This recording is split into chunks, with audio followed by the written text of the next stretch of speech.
أسمو وأجتاز السماء جلالا RK مشاعرہ media. الحمدللہ رب العالمین والصلاة والسلام على سید الانبیاء والمرسلین، اما بعد فقد قال النبی صلی اللہ علیہ وسلم تذهب الارضون كلها الا المساجد فإنها تنضم بعضها الى بعض او كما قال علیہ الصلاة والسلام۔ حضرات گرامی، بزرگان محترم، دور و نزدیک سے آئے ہوئے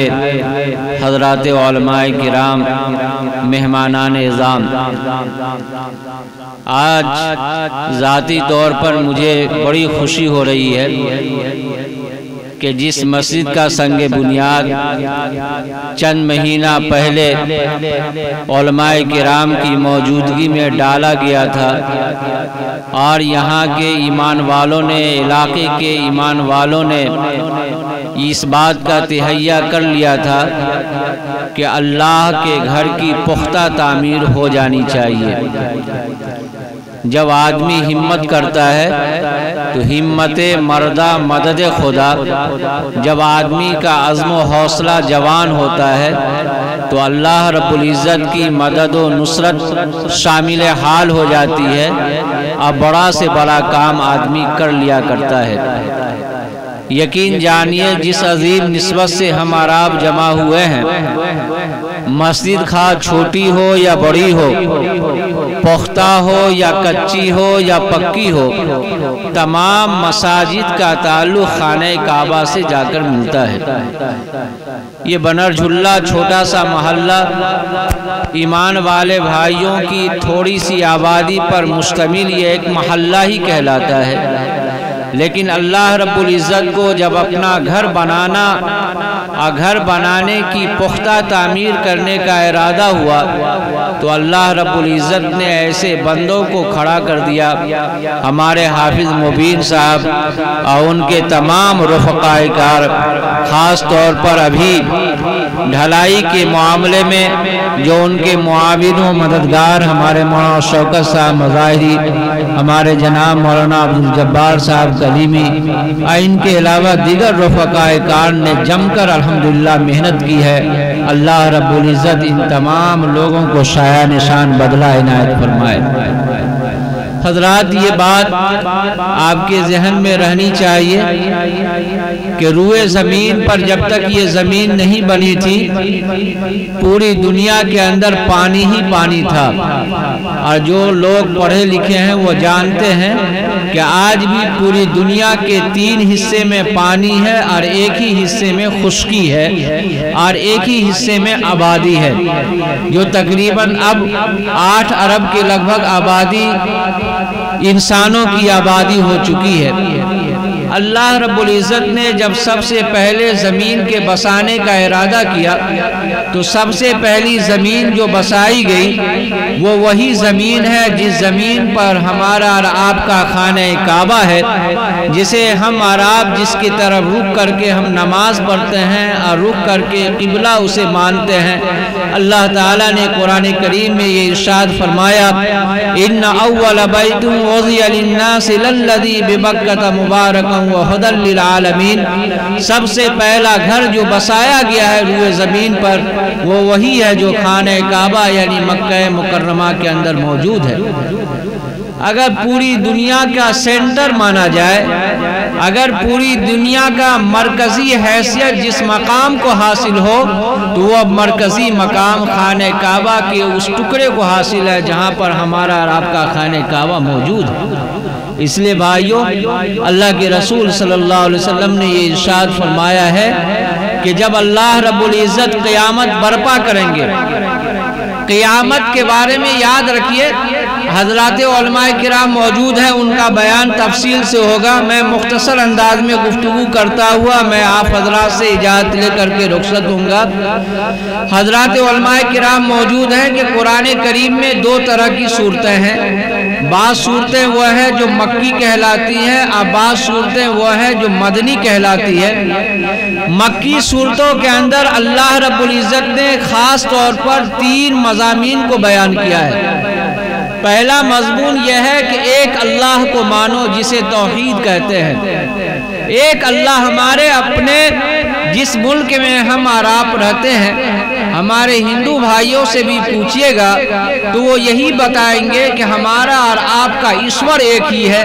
ہمارا اور آپ کا اللہ ایک ہے۔ وہ بھی یہ مانتے ہیں کہ ایک ہی کی عبادت کی جاتی ہے، ایک ہی کی پوجا کی جاتی ہے۔ اس لیے قرآن کریم کی مکی صورتوں میں جو سب سے پہلی جس چیز کی دعوت دی جاتی ہے وہ یہ ہے کہ ایک اللہ کو مان کر کے زندگی گزارو۔ دوسرا پیغام جو مکی صورتوں میں دیا جاتا ہے وہ یہ کہ اللہ کے جتنے میسنجر آئے ہیں، جتنے رسول پیغمبر اور نبی آئے ہیں، ان کی بات کو اور ان کے پیغام پر عمل کرتے ہوئے زندگی گزارو۔ اور جن کے ابتدا حضرت آدم علیہ السلام سے ہوئی اور جس کا اختتام آقا و مولا جناب محمد رسول اللہ صلی اللہ علیہ وسلم کے اوپر ہوا۔ ہمارے نبی صلی اللہ علیہ وسلم کے بعد کوئی نبی نہیں آئے گا، اس لیے یہ نبی صرف ہمارے نبی نہیں ہے بلکہ یہ نبی ہر اس منشیہ کے نبی ہے، ہر اس انسان کے نبی ہے جو قیامت سے پہلے پیدا ہونے والے ہوں گے، رہتی دنیا تک کے تمام انسانوں کے لیے نبی ہے۔ یہ ایک الگ سی بات ہے کہ کوئی اس نبی کی بات مان کر کے زندگی گزارے اور کوئی بعد میں ماننے والے ہوں گے لیکن ابھی بظاہر وہ نہیں مان رہے ہیں۔ ہمارے نبی پاک صلی اللہ علیہ وسلم صرف ہمارے نبی نہیں ہے بلکہ پوری انسانیت کے نبی ہیں، پوری مانوتا کے نبی ہیں، ہر فرد کے نبی ہیں اور قیامت تک آنے والے ہر انسان کے نبی ہیں۔ یہ دوسری چیز ہے عقیدہ رسالت، یعنی ہر رسول، ہر میسنجر اور ہر پیغمبر کے اوپر ایمان لانا۔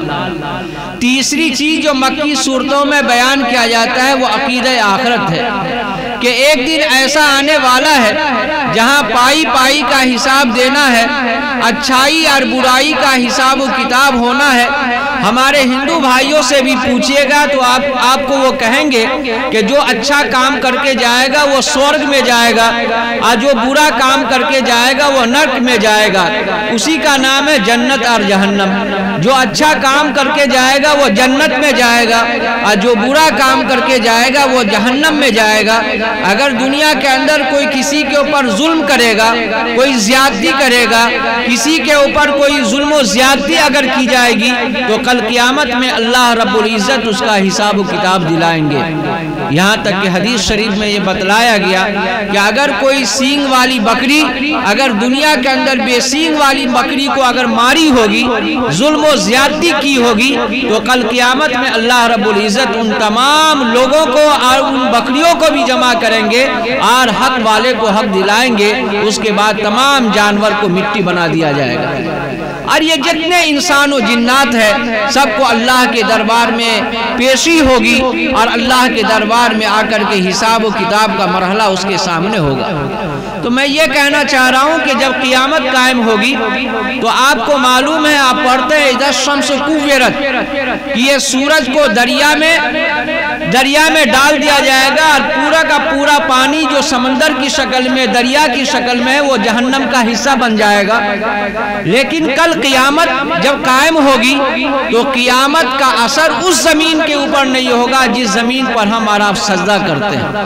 جسے ہم اور آپ مسجد کہتے ہیں۔ اسی کے بارے میں اس حدیث شریف میں یہ کہا گیا ہے کہ فَإِنَّهَا تَنْضَمُّ بَعْضُهَا إِلَى بَعْضٍ، کہ مسجد کے تمام حصے کو کل قیامت میں خانہ کعبہ میں ملا دیا جائے گا اور اس کے اوپر قیامت کا کوئی اثر نہیں ہوگا۔ اس لیے خوش نصیب ہے ہمارے بنرجھلا محلہ کے تمام ایمان والے بھائیوں جنہوں نے زمین دی ہے، جنہوں نے زمین دینے کے بعد اس کی تعمیر کی فکر کر رہے ہیں اور فکر کرنے کے لیے دن رات ایک کر کے انہوں نے محنت کی ہے۔ یہ تمام کے تمام حضرات قابل یہ قابل تعریف بھی ہیں اور سعادت مند بھی ہیں کہ اللہ رب العزت نے آپ کی زمین کو اس طرح سے قبول کر لیا ہے کہ اس کے اوپر قیامت کا کوئی اثر نہیں ہوگا۔ اس لیے بھائیو، جہاں کہیں بھی مسجد بنے، مسجد بنانے کی خبر آئے، آج آپ اپنی نظر اٹھا کر کے دیکھ لیجئے، الحمدللہ جب ہمارے علاقے میں لوگوں کے پاس پیسہ آیا تو اس کا اثر مسجدوں کے اوپر دیکھنے میں آتا ہے۔ پہلے مسجدیں کچی تھی اور لوگ جو ہے پریشانی کے ساتھ جایا کرتے تھے، لیکن آج الحمدللہ اپنے گھروں کے ساتھ ساتھ مسجد کو پکی بنانے کی کوشش کی جا رہی ہے تاکہ ایمان والوں کو آرام و سکون اطمینان کے ساتھ وہاں پر اللہ کے گھر میں جا کر کے اللہ کی عبادت آرام و سکون چین کے ساتھ کریں، اس بات کی کوشش کی جا رہی ہے۔ تو یہ تعمیر ظاہری کی ہر اعتبار سے فکر کی جا رہی ہے اور الحمدللہ اللہ کا گھر کسی کا محتاج نہیں ہے۔ اللہ تعالیٰ اپنے گھر کی تعمیر کے لیے ایسی ایسی جگہ سے تعاون کرا دے گا اور ایسی ایسی جگہ سے مدد کراتا ہے کہ آدمی وہم و گمان بھی وہاں تک نہیں جاتا ہے۔ ابھی میں آ رہا تھا ببن بھائی کے ساتھ، اللہ کے فضل و کرم سے کس طریقے سے اللہ رب العزت نے ان کے ذریعے سے مسجد کا تعاون کرایا ہے اور کرا رہے ہیں، یہ وہم و گمان سے بھی زیادہ ہے۔ یہ چھوٹا سا محلہ بظاہر ایمان والے بھائی کی اتنی سکت نہیں تھی کہ اتنی شاندار اور عالی شان مسجد کی تعمیر کی جائے، لیکن ظاہر سی بات ہے جہاں اللہ کے گھر کی تعمیر ہو وہاں لوگوں کا دل مائل ہوتا ہے اور لوگ ہر اعتبار سے اس کی مدد کرنے کے لیے اپنی سعادت سمجھتے ہیں۔ ابھی آپ نے دیکھا کہ آس پڑوس کے ہر محلے سے، ہر بستی سے لوگوں نے روپیہ اکٹھا کر کر کے اس مسجد کے لیے انہوں نے بھیجا ہے۔ اللہ تبارک تعالیٰ اس گاؤں والے کو اور پورے علاقے والے کو اللہ تعالیٰ جزائے خیر دے۔ لیکن بھائیو، یہ تو تعمیر ظاہری ہم نے اور آپ نے کر لی، اس کے ساتھ ساتھ ہم کو اس کا پیٹ کیسے بھرے گا، اس کی تعمیر باطنی کیسی ہوگی اور مسجد ویران نہ ہونے پائے اس بات کی کوشش کون کرے گا؟ یہ ہم تمام لوگوں کی ذمہ داری ہے۔ جس طریقے سے آج ہم نے یہ جلسہ منعقد کرایا ہے اور اس بات کی کوشش کی ہے ہم نے کہ اللہ کا گھر اچھی سے اچھی شکل میں بن جائے، اسی طریقے سے اس بات کی بھی کوشش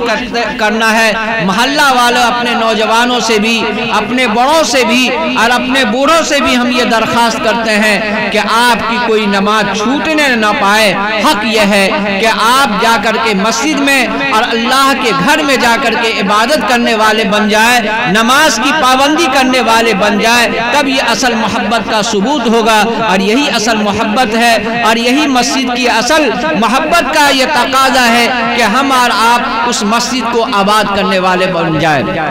اپنی ماں بہنوں سے ہم یہ درخواست کرتے ہیں کہ ہمارے علماء کرام کے بیانات ہوئے ہیں اور مزید بھی بیانات ہوں گے، ہم اپنی ماں بہنوں سے یہ کہتے ہیں کہ اللہ رب العزت نے آپ کو گھر کی زینت بنایا ہے، آپ کو سڑک کی زینت نہیں بنایا۔ آپ اپنے آپ کو پردہ میں رہتے ہوئے اس بات کی آپ کوشش کیجئے کہ ہم بھی نماز کی پابندی کرنے والے بن جائیں، گھر میں تلاوت کا اہتمام کرنے والے بن جائیں۔ ایک بزرگ سے کسی آدمی نے، کسی عورت نے جا کر کے یہ کہا یا کسی مرد نے جا کر کے یہ کہا کہ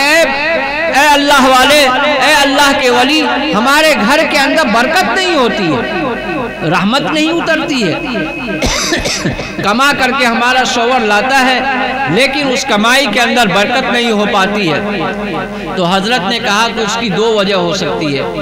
پہلی وجہ تو یہ ہے کہ تمہارے گھر کے اندر ہو سکتا ہے کہ حلال کمائی کے ساتھ حرام کمائی بھی آ رہی ہو سکتا ہے کہ تمہارے گھر کے اندر کوئی برائی ہو رہی ہو سکتا ہے کہ تمہارے گھر کے اندر کوئی گناہ کا کام ہو رہا ہو جس کی وجہ سے اللہ تبارک تعالیٰ تمہارے گھر کے اندر برکت نہیں دے رہے ہیں۔ اور دوسری وجہ یہ ہو سکتی ہے کہ اللہ کا جو حق ہے وہ حق ادا نہیں کیا جاتا ہے۔